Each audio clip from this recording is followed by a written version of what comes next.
আমার বয়স তখন 12 কিংবা 13 হবে। ফরিদপুর থেকে জালালগড় না হলেও 40 কিলোমিটার তো হবেই। জালালগড়ে বাবা কাজ করতেন কাপড়ের মিলে, ছোট মাসি ফরিদপুরে থাকতেন। এমনি ঝাড়খণ্ডে এখনকার মতো ভালো যাতায়াত ছিল না। সকাল আর দুপুর মিলিয়ে মোট 3টি বাস ছিল সারাদিনে। খুব বদমাইশ ছিলাম বলেই দাদা বোর্ডিং এ ভর্তি করে দেন। দাদা তখন বেস এর লেফটেন্যান্ট। বোর্ডিং এর ছুটিতে পালা করে আমাদের ছোট মাসির বাড়িতে ছুটি কাটাতে যেতে হতো। মা সরকারি চাকরি করতেন, তাই সময় সুযোগ হতো না দেখেই সুনুদির সাথেই আমাদের পাঠিয়ে দিতেন। পাহাড়ে ঘেরা জায়গাটা আমাদের খুব ভালো লাগত। সুনন্দা মেসোর ছোট বোন আমাদের থেকে বিশেষ বড় ছিল না, বছর 5 হবে। দেখতে যেমন মিষ্টি, গান তেমন গাইতে পারত। খেলে আনন্দে কেটে যেত আমাদের কৈশোর। মাসির নাম খুব আধুনিক ছিল, মার থেকে ছোট। মাসি 13 বছরের ছোট ছিলেন। রোমা নাম হলেও সবাই মাসিকে রমা করেই ডাকত। অনেক আদর করতেন আমাদের। আর চূড়ান্ত রান্না ছিল হাতের, তাই ফরিদপুরে আসলে ওনার হাতের লিচুর পুডিং, মোরব্বা, কই মাছের কালিয়া, আনারসের চাটনি খেয়ে মন ভরে যেত। যা বানাতেন মুখে স্বাদ লেগে থাকতো। মেসো ব্যবসায়ী ছিলেন। এরপর আমরা ব্যারাকপুরে চলে আসি। বাবার বদলি হয়। ছোটবেলার সোনালি দিনগুলো চোখে ভাসে। আমরা সুনন্দাকে কোনোদিন মাসি বলিনি, সুনুদি করেই ডাকতাম। বিহার থেকে ফিরে এসে সুনুদির সাথে বা বড় মাসির সাথে যোগাযোগ হারিয়ে গেছিল। চিঠি ছাড়া কোনো যোগাযোগ থাকতো না প্রায়। আর আমাদের বাড়িতে ফোন অনেক পরেই এসেছিল। বাবার বদলির 4 বছর পরে মাও বদলি হয়ে চলে আসেন। আমাদের ব্যস্তময় জীবন চলতে থাকে। আস্তে আস্তে স্মৃতি ম্লান হতে থাকে। স্কুল শেষ করে, কলেজ শেষ করে, ইউনিভার্সিটি ছাড়িয়ে বেশ বড় হয়ে যায় গাছের মতো। মা বাবার বয়স হয়েছে, দুজনেই রিটায়ার করে দাদার আশ্রয় নিয়েছেন। দাদার 2 ছেলে মেয়ে। দাদা তার পরিবার, মা বাবাকে নিয়ে খুব খুশি। আমি ছোট বলে আমার উপর দায়িত্ব কম ছিল। বয়স 27, বিয়ে করলেই করা যায়, কিন্তু বিয়ের দিকে তেমন টান ছিল না। দাদা আম্বালা চলে যাওয়ার পর থেকেই আমি একটু বেশি বেপরোয়া হয়ে উঠলাম। ভালো ব্যাংকে উঁচু পোস্টে চাকরি করার সুবাদে পয়সার অভাব হতো না। বছরে 1-2 বার করে মা বাবা এসে থাকলেও দাদার বাচ্চাদের প্রতি তাদের টান থাকার কারণে আম্বালা ফিরে যেতেন। মা চাইতেন আমরা সবাই একসাথে থাকি, কিন্তু তা সম্ভব হতো না মোবাইল বা ফোনের দৌলতে। এখন কোনো দূরত্ব দূর ছিল না। মনীষাকে আমার ভালো লাগত, কিন্তু বউ হিসাবে ওকে ভাবিনি। মাঝে মাঝেই আমার ফ্ল্যাটে চলে আসত রবিবার। মনীষা সেরকমই মেয়ে ছিল, ইংরেজি স্কুলে পড়ার দৌলতে সব কিছুই রপ্ত করে নিয়েছিল। অল্প বয়সে মনীষা আমাকে বিয়ে করবে বা আমাকে ভালোবাসে এমন সম্পর্ক আমার আর ওর ছিল না। সোজা কোথায় একে অপরের পরিপূরক ছিলাম। আর অফিসে আমার সাবঅর্ডিনেট দিনগুলো খাপছাড়া কাটলেও বুঝতে পেরেছিলাম জীবনে ভোগের মানে কি। কিছুদিন পর জানতে পারলাম দাদা দিল্লিতেই থাকবে, আর সেখানে বাড়ি কিনছে। দাদার 2 ছেলে মেয়েকে সামলে বাড়ি কিনতে অনেক টাকার দরকার পড়ল। মা বাবা তাদের জমানো টাকা ঢেলে দিলেন। দাদার বাড়ির পিছনে পেল্লাই একখানা বাড়ি কিনে দাদা দিল্লিবাসী হয়ে গেলেন। আগে মতো শাসন না করলেও সপ্তাহে 1 বার ফোনে লেকচার শুনতে হতো। তারাও আমার বিয়ের জন্য উঠে পড়ে লাগলেন। আমার ব্যারাকপুরের ফ্ল্যাটে আমার সাজানো গোছানো সাম্রাজ্যে ঘন কুয়াশা ঢেকে গেল যখন খবর আসলো ব্যক্তিগত শত্রুতার জেরে মেসোর বন্ধুরা তাকে ঠকিয়ে পথে বসিয়ে দিয়েছেন। সব থেকে আশ্চর্যের বিষয়, মেসো এই সব কথা বাড়িতে জানানোর ইচ্ছা পর্যন্ত করেননি। সুনন্দাদির বিয়ে হয়েছে বিহারেই, কিন্তু তার শ্বশুর বাড়ির লোকেরা বিশেষ ভালো ছিলেন না, তাই তারা মেসোমশাইকে সাহায্য করতে অস্বীকার করে। মেসোর অমন সুন্দর বাড়িখানা বিক্রি করেও ধার শোধ করা যায়নি। এমন অবস্থায় মেসো নিজেকে শেষ করে দেওয়ার পথ বেছে নেন। চারিদিকে ঋণের বোঝা আর পাওনাদারদের যন্ত্রণা নিয়ে ছোট মাসির জীবন এখন নরক প্রায়। তাদের একটি কন্যা সন্তান দীপ্তামিতা ক্লাস 10-এ পড়ে মাত্র। তাকে মেসো দুন স্কুলে ভর্তি করিয়েছিলেন অনেক পয়সা খরচা করে। এখন রোমা মাসি মাথায় হাত দিয়ে বসে পড়েছেন। বেশ খারাপ লাগলো একটা মানুষকে কাছে দেখা, এত ভালো লোক, কিন্তু ভাগ্যের কি পরিহাস। মা বাবার আদেশ আসলো দিল্লি থেকে। এরকম পরিস্থিতিতে আমার কাছে শুধু আদেশ আসে, তুই তো অনেক ইনকাম করিস, তুই মাসিকে নিজের কাছে রাখ। অত বড় ফ্ল্যাট কি করবি একা থেকে? তার চেয়ে মাসি রান্না বান্না করে দেবে, আর দীপা স্কুলের ছুটিতে আসবে থাকবে। মাসির আমরা ছাড়া কে আছে বল? মাসিকে একটা ভালো কাজ দেখে দে। মাসি তো পাস। মার আদেশে আমার সোনার লঙ্কা ছারখার হয়ে গেল। মনীষাকে জানালাম যে আমাদের মস্তির দিন শেষ। আর বন ধুরা যারা আসতো আমার ঘরে বেপরোয়া মস্তি করত, তাদের গার্লফ্রেন্ডদের নিয়ে তাদের আশা হতাশাতে পরিণত হলো। মাসির বয়স এমন কিছু বেশি ছিল না যে জীবন শেষ হয়ে গেছে, 40 শেষ করেছে সবে, কিন্তু এমন প্রৌঢ়া মহিলাকে ঘরে রাখা মানে নিজের সব প্রাইভেসিতে আমের আটি ফোনে মাসির কান্না হাতে পায়ে ধরা শুনে আমার বুক গলে গেল। মাসির দেনা শোধ করতে করতে আমার পুঁজি প্রায় শেষ হবে। এমন সময় মাসির মেয়ের স্কুল থেকে ফোনে আসলো সামনের বছরে টিউশন ফি ভরতে হবে। অনেক টাকাই নেই করে খরচা হয়েছে, বাধ্য হয়েই সেভিংস এর কিছু কালো টাকা ভাঙিয়ে ড্রাফট করে পাঠিয়ে দিলাম। মাসির প্রতি ভালোবাসা থাকলেও এখন আমি আর ছোট নেই। দাদা বাবারাই সব ব্যবস্থা করে মাসির ঝাড়খণ্ডের জিনিসপত্র বিক্রি বাট্টা করিয়ে দিলেন। বোচকা বুচকি নিয়ে মাসি আমার ফ্ল্যাটে উঠলেন। আমার নরকীয় দিন শুরু হলো। মাসি কে বুঝতে দেওয়া সম্ভব নয় যে আমি একেবারেই খুশি নয়। কিছু কিছু বন্ধুরা লাল পানি খেতে আসত, তারাও এসে ফিরে যেতে লাগল। ছোটবেলায় মাসিকে যা দেখেছিলাম এখন মাসির অনেক পরিবর্তন হয়েছিল। সুন্দর মুখখানা মায়া জড়ানো। আমার মাসি এমনিতেই 5 ফুট 5 ইঞ্চি লম্বা, আগের চুল বয়কাট রাখতেন, কিন্তু এখন লম্বা চুলের বিনুনি ফর্সা সুন্দরী মুখে অসাধারণ একটা লালিত্য। মাসি কখনো আমাকে রনি বা রঞ্জন বা সুরঞ্জন সব নামেই ডাকতেন। সকালে রান্না করে আমার রান্না খাইয়ে টিফিন ও দিয়ে দিতেন। সত্যি বলতে মাসির রান্না খেয়ে এত তৃপ্তি পেতাম যে বাকি সব কিছু ভুলেই যেতাম মাসির পাশে এইভাবে দাঁড়ানোতে। মাসি আমার সামনে অনেক কৃতজ্ঞতা প্রকাশ করতেন, যা আমি চাইতাম না, ভালো লাগতো না একরকম। মাসির সংসার যেন আমি চালাছিলাম। 2 সপ্তাহ কেটে গেছে, মাসি এসেছে। মাসি মাঝে মাঝে আমার ফোনে মার সাথে বাবার সাথে কথা বলে নিয়ে লাল পানি খাওয়া মেয়ে মানুষ নিয়ে ফুর্তি করা একদম লাটে উঠে গেল। মনীষা নিজের খিদে মেটাতে রাহুলকে বেছে নিল। রাহুল আমার এক কলিক কুকুরের মতো মনীষার পিছন পিছন ঘুরে বেড়াত সুযোগ পেল, তাই আমার দুর্বলতাকে কাজে লাগিয়ে লাল পানি খাইয়ে মনীষাকে নিয়ে ফুর্তি শুরু করল। কাজ অফিস করতে করতে কেটে গেল 1 মাস। মনে ভাবলাম 9টার পর মাসি তো নিজের ঘরে নিজের মতো থাকে, টিভি দেখে বা বই পড়ে। যদি বন্ধুর বাহানায় নিয়ে আসি কাউকে, ক্ষতি কি? আর মাসির ঘর দক্ষিণের বারান্দায়, আমি উত্তরে 2টো ঘর ছেড়ে থাকি, 2টো রান্নাঘর, 2টো বাচ্চাঘর, মাসির ঘর, মাসির বাথরুমের লাগোয়া। এইভাবে আর কতদিন চলবে? লাল পানি খেলেও যদি গন্ধ পায় হয়। মাসি আমার অসুবিধা বুঝতে পারত নয়, মাসি বুঝলেও নিরুপায় ছিল। কাজের জন্য আমাকে পিডাপিডি করতে লাগলো। অনেক ভেবে দেখলাম মাসি কাজে গেলে আমার অন্তত একটু সুবিধে নিশ্চয়ই হবে, কিন্তু এমন এক বিধবাকে কোনো অফিসে পাঠাব, সবাই কেউ নেই ভেবে ঠক্কর মারবে, মহাচিন্তা। শেষমেশ আমার ব্যাংকের জেমকে বলে মাসিকে আমার ব্যাংক, এই মাসিকে স্টাফ হিসাবে ঢুকিয়ে দিলাম। শর্ত একটাই, অফিসে কাউকে বলা চলবে না যে আমি তার ভাগ্নে, কারণ আমি ব্যাংক ম্যানেজার। যদি সবাই জানতে পারে রোমা আমার মাসি, তাহলে আমার অনেক অসুবিধা। তাছাড়া মাসি একটা নর্মাল স্টাফ, আমি বস। যাই হোক, মাসি কাজে যোগ দেওয়াতে সত্যি স্বস্তির নিঃশ্বাস পড়ল। আমি অনেকটা ব্যক্তিগত জীবন ফিরে পেলাম। আস্তে আস্তে আরও 2 মাস কেটে গেল। সিগারেট ঘরেই খেতাম, আর ইদানিং লাল পানি খাওয়াটাও ঘরেই শুরু করলাম। যেহেতু আমার টাকায় মাসির বাচ্চার পড়াশোনা চলত, সেই জন্য মাসির হাব ভাব পাল্টে যেতে লাগলো। এত বিনা ভালো লাগতো না, এই যেন প্রভু ভৃত্যের মতো ব্যাপার স্যাপার। কেউ কাউকে কিছু না বললেও মাসির আর আমার সংযোগ এতটাই কমে গেল যে শুধু আমার প্রয়োজনের আর চাহিদার কথাটুকু হতো। এর জন্য আমার ব্যস্ততা কতটা দায়ী তা আমি জানতাম না। ছুটির দিন ঘরে থাকতেই ইচ্ছা করতো না। গাড়ি ছিল একদিন, তাই মাসিকে গাড়ির সদ উপযোগ করার খাতিরে বললাম, এখানে গাড়ি চালানো শিখে নাও, আমার বাজারের জন্য অপেক্ষা করতে হবে না। মাসি মাথা নিচু করে বলল, কাল খোঁজ নেব। আমি বিরক্ত হয়ে বললাম, আরে খোঁজ নিতে হবে কেন? বিশুদা রয়েছে তো, সব শিখিয়ে পড়িয়ে দেবে। মাসি চুপ করে নিজের ঘরে চলে গেল। বিশুদাই আমার ড্রাইভার। সেদিন শনিবার রাতে ঘরেই বিরক্ত হয়ে পার্টি ডাকলাম। আমার বিশেষ বন্ধু শৈবাল, বরুণ, তার ঋতিকা আর চারু। ঋতিকা জাত জিনিস যার কাছে খেতে পাবে তার সাথেই শুবে। ওকে পছন্দ না হলেও বরুণ আমার ভালো বন্ধু, মানা করতে পারলাম না। চারু 1 মাস আমাদের ব্রাঞ্চ এসেছে, দারুণ সুন্দরী, কিন্তু ঘ্যাম আছে, সহজে শুতে চায় না কারোর সাথে। আমার বসার ঘরে সবাই বসে হাসি ঠাট্টা করছে। চারু আমার ডাকতেই এসেছে, না হলে ও সহজে কোনো পার্টিতে যায় না। ছোট মাসি আগে ভাগেই বুঝে গেছে লাল পানির বোতল এসেছে, কারণ লাল পানির 2টো বোতল নিয়ে আমি ফ্রিজে রেখে এসেছি। মাসি বাড়িতে শাড়ি পরেই থাকেন, আর শাড়ি পরলে মাসিকে আরও সুন্দর দেখায়। মাসিকে দেখে বরুণ চারু চমকে উঠল। ওদের ভুল ভাঙিয়ে দিয়ে সংক্ষেপে সব বলতে হলো মাসিকে। চারু আনন্দ করার জন্য বলল, আন্টি আজ সব ছাড়, আজ পার্টি। মাসি মৃদু হেসে ঘর থেকে বেরিয়ে গেলেন। আমায় আর চোখে ডেকে বললেন, তোমার জন্য একটু পাকোড়া বানিয়ে দিই? আমি বললাম, বাহ, তাহলে তো ভালোই হয়। তোমার চেঁচামেচিতে বিরক্ত লাগলে তুমি তোমার ঘরে চলে যেতে পারো। মাসি বলল, না, আমার অসুবিধা নেই, তোমাদের যা ইচ্ছে কর। রাতে কি রান্না করব কিছু? আমার মনে মনে আনন্দ হলো, এই তোমার কি রাতে কেউ কিছু খাবে? আমার মাসি কিন্তু চরম রান্না করতে পারে। ঋতিকা আর বরুণ বাড়ি চলে যাবে। বরুণ অনেক জোর খাটানোর পর ও খেতে সম্মতি জানালো না। চারু বলল, ননভেজ যা খুশি চলবে। মাসি, আমার আর চারুর জন্য রান্না করো, চিকেন আচারি আর পরোটা আর রায়তা, হ্যান পাকোড়া তাড়াতাড়ি দিয়ে যাও। মাসি সম্মতি জানানোর মতো ঘাড় নেড়ে রান্নাঘরে চলে গেল। আমরা লাল পানি খাওয়া চালু করলাম। বরুণ চারু দুজনেই সিগারেট খায়। মাসি অনুমতি নিয়ে ঢুকলেও আমার হাতে সিগারেট জ্বলছিল। আমার শাহ হয়নি বললেও ভুল হবে। বরুণ আর ঋতিকা যাবার জন্য বায়না শুরু করে দিল। পাকোড়ার প্রশংসা কে কি করেছিল সত্যি বলতে আমার মনে নেই। শেষমেশ বরুণ আর ঋতিকা কাজ করার জন্য বেরিয়ে গেল। বুঝতে আমার অসুবিধা হলো না। এবার আমি আর চারু দারুণ জম্পেশ জিনিস। আমি গল্প গাছা শুরু করলাম। চারু খোলা মেলা, কিন্তু লোক বুঝে চলে।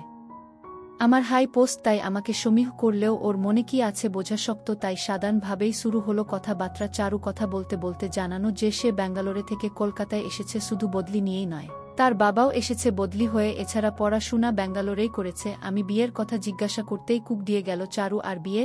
এখনো এনজয় কিছু করলাম না জীবনে। গাইস আর হিপক্রাট আমারই লাইনের মনে হলো চারুকে লাল পানি খেতে খেতে ভালো করে দেখছিলাম, সুন্দরী তো বটেই। আচ্ছা, এই বোতলটাকে শেষ করবে? তুমি তোমার মাসিকে ডাকছ না কেন এখানে? আমি বুঝলাম চারুর লাল পানি খেয়ে ভালই সা হয়েছে, মাসিকে এখানে ডাকলে অপ্রস্তুতেই পড়তে হবে, কিন্তু মনের শয়তানি বুদ্ধি জাগল, যদি মাসিকে এখানে বসাই তাহলে মাসি মা বা বাবাকে আমার জীবনযাত্রা নিয়ে কিছুই বলতে পারবে না। আর কোনোভাবে যদি চারু বা অন্য কাউকে এনে সেবা দিতে পারি তাহলে মাসির মুখ বন্ধ হয়ে যাবে। চারুকে উস্কে দিয়ে বললাম, আমি ডাকলে মাসি লজ্জায় নাও আসতে পারে, তার চেয়ে তুমি জোর করে ধরে নিয়ে বলে চারু উঠে মাসির ঘরের দিকে গেল। রান্না শেষ করে মাসি নিজের ঘরে বসে আছে টিভি নিয়ে। চারুর হাঁটা লক্ষ্য করলাম, একটু টাল খাচ্ছিল পিছন দেখবার মতো। আমার মনে মনে একটু অপরাধ বোধ জাগছিল, ঘরে পার্টি করা ঠিক হলো না বোধহয়। একটা সিগারেট নিয়ে ধরিয়ে পেকটা শেষ করতেই আমার চোখ চানা বড়া হয়ে গেল। চারু এক প্রকার টেনেই মাসিকে জোর করে নিয়ে এসেছে, ভীষণ বেমানান লাগছিল মাসিকে এই পরিবেশে। চারু হাত ধরে মাসিকে সোফাতে বসিয়ে বলল, আমরা খাচ্ছি, আপনাকেও খেতে হবে, কোনো আপত্তি শুনছি না। মাসি সমানে না বললেও করুণ চোখে আমার দিকে আর চোখে তাকালো। আমি সার ঘুরে বলে ফেললাম, আগে খেয়েছ মাসি? মাসি মাথা নেড়ে বলল, এক দুবার তোমার মেসো খাইয়েছিল। চারু সাথে সাথে তালি মেরে বলল, সাব্বাস।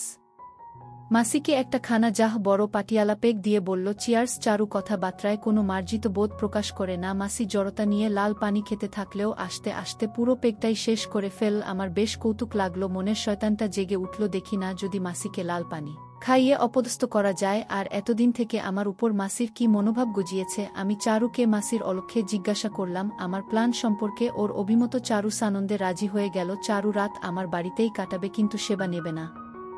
আগে ভাগেই জানিয়ে দিল। আমি দমে গেলাম একটু। চারুর কথা শুনে লাল পানি খেয়ে ফুর্তি না করলে হয়? মাসি বসেছিল তবে সংযত হয়ে, আর একটু সার হালকা আমেজ মাসিকে খোলামেলা করে দিল। ক্ষণিকেই বাচ্চাঘর থেকে ফিরে এসে চারু আর আমি আমাদের প্ল্যান মতো মাসিকে আমাদের মজার খোরাক বানাবো ভাবলাম। চারুকে বাইরে থেকে দেখে বোঝা যাচ্ছিল না চারু এমন দুষ্টু বুদ্ধি মাথায় রাখে, আর চারু যে গভীর জলের মাছ। বুঝতে অসুবিধা হলো না আমার। চারু মাসির গায়ের কাছে বসে মাসিকে বলল, তুমি এত চুপচাপ কেন? আমরা কি তোমার আপন নয়? আমরা 3 পেগ খেয়ে নিলাম আর তুমি 1 পেগ ধরেই বসে আছো। মাসি মৃদু হেসে বলল, আমার তোমাদের মতো অভ্যাস নেই, আর এখন আর এসব কি মানায়? চারু না করে বলল, না ওসব চলবে না, এই পেগটা খেতেই হবে। বলে আরেকটা জাম্বো পাতিয়ালা পেগ মাসির হাতে ধরিয়ে দিল। মাসি না করলেও গল্পের ছলে এদিক ওদিক করে পুরোটাই খেয়ে ফেল। সার ঘোরে এবার সা বাড়তে থাকল। মাসির খিলখিলিয়ে হাসি আর আলু থালু হয়ে পড়ে সোফাতে বসে থাকা দেখে চারু আর আমি মস্তি নিতে থাকলাম। চারু প্রশ্ন করল, আচ্ছা রমা মাসি, রঞ্জু কেমন ছেলে? মাসি চারুর মুখে হাত রেখে বলল, ওহ ভগবান, একরকম আমার মালিক। আমি জানি না। এমন ভাব করে বললাম, কেন মাসি এমন কথা বলছো? তুমি জানো না চারু, রঞ্জু আমায় নতুন জীবন দিয়েছে। ওর ঋণের বোঝায় আমি ডুবে আছি, আর জানি না কোনোদিন ঋণ শোধ করতে পারবো কিনা। চারু বলল, আচ্ছা ও যে লাল পানি খাচ্ছে, সিগারেট খাচ্ছে? মাসি ওই কথা উড়িয়ে দিয়ে বলল, এখনকার ছেলে মেয়েরা একটু আধটু খায়, ওহ একা থাকে বেচারা, কি বা করবে।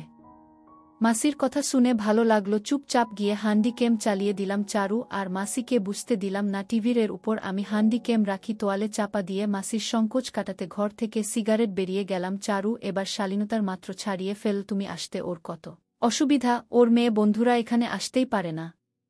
বাইরে থেকে দাঁড়িয়ে বারান্দায় আমি সব কথা শুনছি। মাসিকে কোথায় কোথায় হেনস্তা করার ইচ্ছা জাগলো। সত্যি মাসি আমাকে মানে না, আমার পয়সার জন্য এমন কথা বলছে। বুঝতে হবে না অসুবিধা কোথায়, ওর মেয়ে বন্ধু আসলে আসবে। এখন ওর বিয়ে করার কথা আমার জন্যই না। ওর কত কষ্ট আমার জীবনে, আর কি বা আছে। ওহ আমার মেয়ের দায়িত্ব নিয়েছে, এটাই বড় কথা। তার জন্য আমি তো এমনিতেই ওর কাছে ঋণী। ওহ না থাকলে হয়তো আমার পথে বসতে হতো। আমি সত্যি সেইভাবে মাসি আমার সহানুভূতির নিচে চাপা পড়ে থাকতে দেখতে চাইনি। মাসি ঘরে আছে। আমিও ঘরে ঢুকলাম। মাসির কথাবার্তা এলোমেলো হয়ে গেছে। সায় টাল হয়ে আবল তাবল বকছে, আর চারু মাসিকে খোরাক বানাচ্ছে। চারু সায় বিভোর। মাসির শাড়িটাও বেশ খানিকটা উপর থেকে সরে গেছে। এই দেখে চমকে উঠলাম। মাসিকে ছোটবেলায় দেখেছিলাম সুশ্রী মায়ামা মুখ, বেশ সুন্দর। মাসির স্কিন মাখনের মতো। এখন এতদিন পর দেখে কারেন্ট লেগে গেল। ঘরে এমন জিনিস থাকতে যদি সেবা দিতে না পারি, লাল পানি খাওয়ানোর সুযোগে কিন তু চারু ঘরে কিছু করতে দেবে না, আগে ভাগে বলে দিয়েছে। বসার ঘরে ক্যামেরা চলছিল, তাই বন্ধ করে দিয়ে আসলাম মাসিকে। মাসির ঘরে গিয়েই কিছু একটা করতে হবে। চারুকে জিজ্ঞাসা করলাম, চল খাওয়া যাক। চারু রাজি হয়ে গেল। মাসিকে বললাম খাবার বাড়তে। মাসির লাল পানি খাওয়ার অভ্যাস নেই। টলতে টলতে রান্নাঘরে গিয়ে খাবার বেড়ে নিয়ে আসলো। চারু সাহায্য করল। মাসি সায় এতটাই মাতাল হয়ে গেছে কি বকছে খেয়াল নেই। চারু টাল হয়ে মাঝে মাঝেই আমার উপর ঢলে পড়ছে, আমি জেনে শুনেই লাল পানি কম খেয়েছি। মাসির হাতের রান্না খেয়ে চারু আনন্দে গলে পড়ল। কি সুন্দর রান্না! এই সব চলতে লাগলো। খাবার টেবিলে রান্না খেতে হলো না মাসিকে। 2-4 গ্রাস মুখে দিয়ে হাত ধুয়ে নিল। আমি খাওয়া সেরে মাসিকে জিজ্ঞাসা করলাম, খেলে না যে? মাসি বলল তার শাহ হয়েছে, খাবার ইচ্ছা নেই। চারুকে ইশারায় বাইরে বারান্দায় আসতে বললাম। চারু চালাক শাহ হলেও তালের ছন্দ হারায়নি। মাসিকে খাবার টেবিল পরিষ্কার করতে বললেও মাসি শায় কি করছিল মাসি নিজেই জানে না। আমি চারুকে জিজ্ঞাসা করলাম, সোজাসুজি চারু, চল এনজয় করা যাক। চারু আবার বেঁকে বসল, বলল, আমরা আগে একে অপরকে চিনি, তারপর এখনই ইন্টারকোর্স নয়। আমি বললাম, তাহলে মাসিকে শেপ দেওয়ার সুযোগ করে দাও। চারু একটু অবাক হয়ে বলল, ঠারকি সালা। আমি বললাম, আরে লাল পানি খেয়ে একটু না হলে হয় না? চারু বলল, তোমার মাসিকে যা লাল পানি খাইয়েছি আর 30 মিনিটে এমনি বেঘরে ঘুমিয়ে পড়বে। তারপর আমার এই ব্যাপারটা মনপুত্ত হল না। আমি বললাম, ঘুমিয়ে কাজ করার মজা থাকবে না? তার চেয়ে মাসিকে জাগিয়ে রেখে করার উপায় নেই? চারু খানিকটা চিন্তা করে বলল, একটু ভাবতে দাও। আচ্ছা, তোমার মাসির দুর্বলতা কি? আমি বললাম, দীপা মাসির মেয়ে, সে তো দুন স্কুলে পড়ে। আচ্ছা, যদি মাসির লাল পানি খাওয়ার গল্প তোমার বাড়ির লোক জানে, তাহলে কিছু তোমার সুবিধা হবে কি? আমি চমকে উঠলাম। আমি একটু আগেই ক্যামেরা বন্ধ করে রেখে এসেছি। বাধ্য হয়েই চারুকে বললাম, আমি এমনি খেয়ালে ক্যামেরা করেছি মাসির লাল পানি খাওয়া। চারু আমার কাঁধে ঘুষি মেরে বলল, সাবাস, তুমি শুধু গান্ডু নয়, 1 নাম্বারের জিনিস। চারুর মুখ থেকে এমন কথা শুনে আনন্দ হলো। লাল পানি একদম লাইনের। এই সময় ঝনঝন করে মাসির হাত থেকে দামি ডিনার সেট পড়ে ভেঙে গেল। ওটা মার দেওয়া, মা ভালোবেসে দিয়েছিল। ভীষণ রাগ হলো। মাসি ঘাবড়ে গিয়ে তার পরিষ্কার করতে গিয়ে হাত কেটে ফেল। কাছে ছুটে ভিতরে গিয়ে দেখি মাসি পরিষ্কার করে দিয়েছে। জায়গাটা হাতে একটুখানি কেটেছে, বিশেষ কিছু না। চরম রাগ হলো। খানিকটা দাবাড়ি দিয়ে বললাম, মার এত সুন্দর জিনিসটা নষ্ট করলে? মাসি নাবালকের মতো বলে বসল, কি করব, পড়ে গেল যে। আমি খিচিয়ে উঠলাম, পড়ে গেল এমনি? তুমি পানি খেয়ে নিজেকে ঠিক রাখতে পারো না?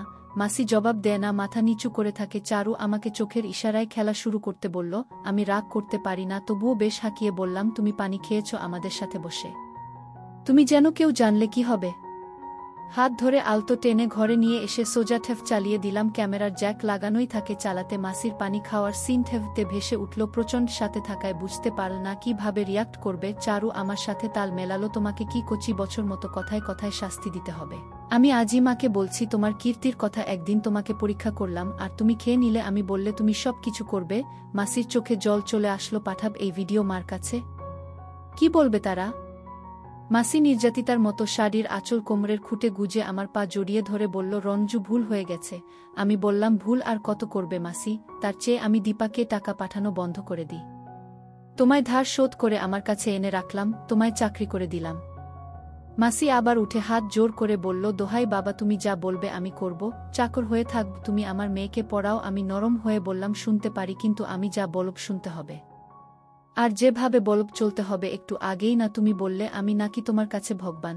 মাথা নেড়ে বাচ্চার মতো বলে উঠল, হ্যান, শুনব যা বলবে। পা টিপে দেব, মালিশ করে দেব, যা বলবে শুনব।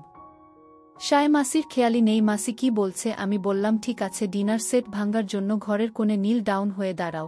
পানি খাওয়ার শাস্তি পড়ে হবে। মাসি তাড়াতাড়ি করে ঘরের কোণে নীল ডাউন হয়ে বসে পড়ল, কিন্তু শাড়ি পরে নীল ডাউন হওয়া যায় না। তাই বারবার মাসি তাল সামলাতে না পেরে দেয়ালে ঠেস খাচ্ছিল। মাসিকে আরেকটু হেনস্থা করার জন্য বললাম, শাড়ি পরে নীল ডাউন হয় না। চারু এতক্ষণ রসিয়ে মজা নিচ্ছিল। এবার চারু হঠাৎ করে মাসি কাছে গিয়ে চাপড় মেরে বলল, তা কি নীল ডাউন? আমি অবাক হয়ে গেলাম। আরও অবাক হলাম যখন চারু মাসির চুলের খোপা ধরে টেনে বলল, এতক্ষণ কিছু বলছি না বলে? নীল ডাউন যেভাবে বাচ্চারা হয় সেইভাবে। নামা শাড়ি। আমার নাগরকেই পেয়েছিস লুটে খাবার জন্য?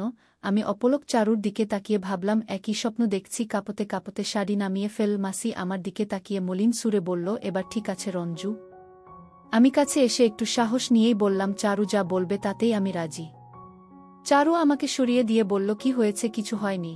চারু সাহসের মাত্র ছাড়িয়ে বলল, লাখ লাখ টাকা দিয়েছে আমার বর, তুই কি আমার বরের মাথায় বসে খাবি হারামজাদি?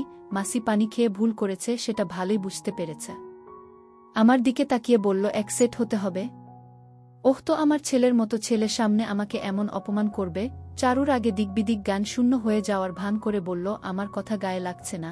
এই যাও যাও রঞ্জু, তুমি নিজে ছিঁড়ে দাও। আমি বলছি, না হলে আমি তোমার মা বাবার কাছে যাব আর বলব তুমি আমাকে পেট বাঁধিয়ে বিয়ে করছো না। আমিও অভিনয় করার মতো মাসির কাছে গিয়ে বললাম, মাসি, ওহ, যা বলছে তাই কর, না হলে আমাদের সবার বিপদ। চারুর এমন দুঃসাহসিক কাজ আমায় শুধু অবাক করল না, অদ্ভুত পরিস্থিতিতে এনে দাঁড় করল। যা করছি তার পরিণাম কি হতে পারে আমার জানা নেই। যদি মাসি বিদ্রোহ করে বসে আর লোক জানা জানি হয় তাহলে আমার মরা ছাড়া কোনো উপায় থাকবে না, পানি খেয়ে কি থেকে কি হয়ে যাবে। আমার ভাবনা চিন্তায় ছেদ পড়ল। চারু আরও আগ্রাসী মন ভাব নিয়ে মাসির উপর ঝাঁপিয়ে পড়ল। এখন রঞ্জু যা চাইবে তাই করবে। ঘুরে দাঁড়া আমাদের দিকে। মাসি মনে মনে কি ভাবছিল জানি না, মুখ নিচু করে দাঁড়িয়ে রইল। এই অবস্থাটাই আমাদের কাছে আদর্শ অবস্থা।